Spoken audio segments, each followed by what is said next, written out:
Welcome back to UHMTV. Every semester, we like to feature a notable UH alum who has made a difference in our community.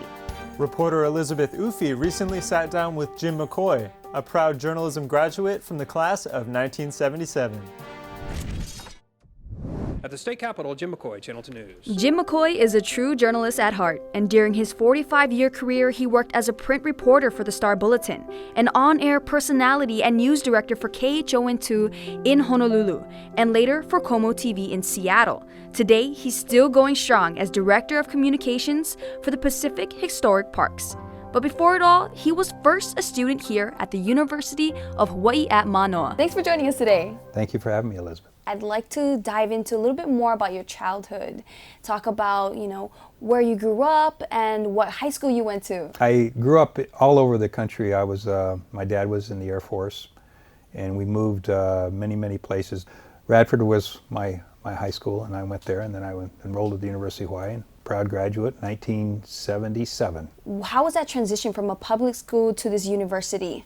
When I was in high school, I didn't really have much of an interest in journalism. I wasn't on the student paper and all that. And that changed in college. There were some things going on nationally that were interesting to me. There was the Watergate scandal was breaking at the time. But I just was, watching how journalism back then was and how it impacts society, and you never know what's going to happen in journalism. One day you can go to a dumpster fire, come back and smelling like stink and going, well, I covered it, and the next day you can be out at the airport meeting the president. So there's a lot about going to work in a newsroom, view things through your lens as a journalist, and it was a great life. Yeah, I bet it was. Yeah. And how was your time here at the university? I think that working on the student newspaper was really critical to me getting into a news job, out of school news job, because it gave you on-hands experience. As a working reporter, as a student reporter, is great experience, so I would encourage that. What was your most memorable story that you covered? Ferdinand Marcos came here in exile.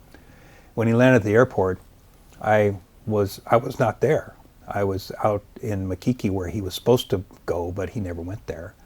And I was all bummed because I was like, oh, I'm not going to be, I'm not even going to get in the newscast tonight.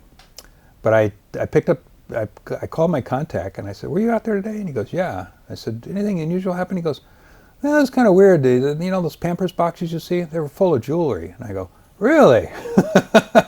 So that was one. And you're married with 2 kids. Mm-hmm. Could you tell me how you were able to balance work and family life? Well, not only married with 2 kids, but my wife is a journalist too, and that was interesting. And I always worried our son he was rambunctious, and I always said, you're going to end up sitting in the lap of Joe Moore during a live newscast. And our daughter was more like, she liked coming to our newsroom because she got to go across the street and have an icy, so that was one of the childhood memories of hers. And so now you're the Director of Communications for Pacific Historic Park. Right.